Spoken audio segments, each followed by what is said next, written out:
Olá, hoje a gente vai mergulhar nos trechos bem interessantes, sabe? Vieram de uma sessão de perguntas e respostas lá do primeiro Fórum de Inteligência Artificial do CFM, o Conselho Federal de Medicina. Oi? Sim, foi um evento importante. A gente pegou os destaques da mesa 1, e o foco aqui são duas perguntas que, olha, deram o que falar para os palestrantes. Primeiro, que competências novas os médicos precisam ter com essa história de IA? Fundamental essa pergunta. E a segunda, tá, mas e se a IA errar? De quem é a culpa? Acho que é um papo essencial para quem está na área médica hoje, né? Com certeza. A IA, ela já está aí, né? No dia a dia, nos consultórios, nos hospitais. Não é mais coisa de filme. Então, discutir a ética, a prática, como o CFM fez, é vital para usar isso direito, com segurança e eficácia. Legal. Então vamos lá, direto para a primeira questão. Foi feita para o professor Shao.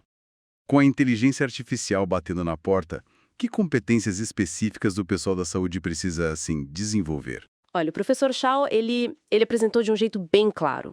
Começou com a ética. Disse que sem ética, pode esquecer, nada mais vale a pena. É a base de tudo. Faz todo sentido. Depois, ele bateu muito na tecla da observação. Parece óbvio, né? Mas hoje, com a IA dando resposta para tudo na hora, a capacidade de notar o detalhe, de ter curiosidade, de não ficar só no superficial, isso é ainda mais importante. Observar bem leva a perguntar bem. Ah, interessante essa conexão.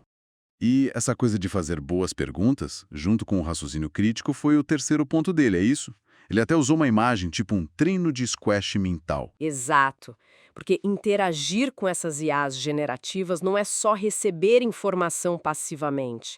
É como jogar contra uma parede que devolve a bola. Você precisa ter estratégia, saber perguntar para construir um caminho, uma abordagem para o paciente. Entendi. Não é só consumir, é direcionar. Isso, e aí ele emendou com um conceito que achei ótimo: ser inteligentemente digital. Quer dizer, não é virar refém da tecnologia, nem negar. É usar na medida certa, sabe? Equilibrar o digital com o lado humano, que na medicina é tudo. O foco, ele disse, tem que ser sempre na pessoa, não só na doença, não só na máquina. Esse equilíbrio é a chave, né? Para não cair naquela de achar que a tecnologia vai resolver tudo sozinha. E ele mencionou também eficiência e resultados, não foi? Falou sim. E foi um toque de realismo importante. A tecnologia ela só vale a pena se trouxer valor humano de verdade. Resultado concreto, senão vira só mais um custo, mais complicação. Ele até alertou para a gente não idolatrar a tecnologia. É um meio, não o objetivo final. Perfeito. Então, juntando tudo, ética forte, observar com atenção, saber perguntar e pensar criticamente e usar a tecnologia com bom senso, focado no paciente. Parece um bom mapa para essa nova fase. Exatamente. E essa necessidade de pensamento crítico, de usar com bom senso, já puxa o gancho para a segunda grande questão, que foi para o Dr. Chagas, certo? Sim, a pergunta que não quer calar. E se a IA errar? Num diagnóstico, por exemplo, quem é que paga o pato? E como é que ele abordou isso? Qual foi a linha dele? O Dr. Chagas foi muito feliz numa analogia com o estetoscópio. Ele disse, olha, a IA, por mais sofisticada que seja, é uma ferramenta, assim como o estetoscópio era e ainda é, né? Ele lembrou que, sei lá, 30 anos atrás, se um médico errasse porque usou mal um estetoscópio ou confiou demais num aparelho que estava com defeito, a responsabilidade era de quem? Do médico. Ah, entendi.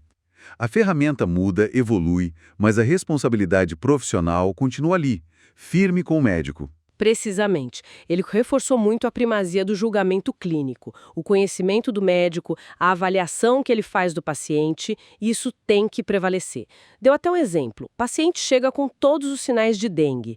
Mesmo que a IA, por algum motivo, aponte outra coisa, a clínica é soberana. A clínica manda. Isso, ele lembrou até do antigo esfigmomanômetro de mercúrio. Se o aparelho desse uma leitura muito estranha, o médico ia confiar nos sinais clínicos, né? No pulso, na cor da pele, essas coisas. A ferramenta ajuda, apoia, mas não pode substituir o discernimento do profissional. Ou seja, no final das contas, a responsabilidade É do médico. excessiva. Quem assina o prontuário, quem carimba a receita, quem define a conduta, é ele.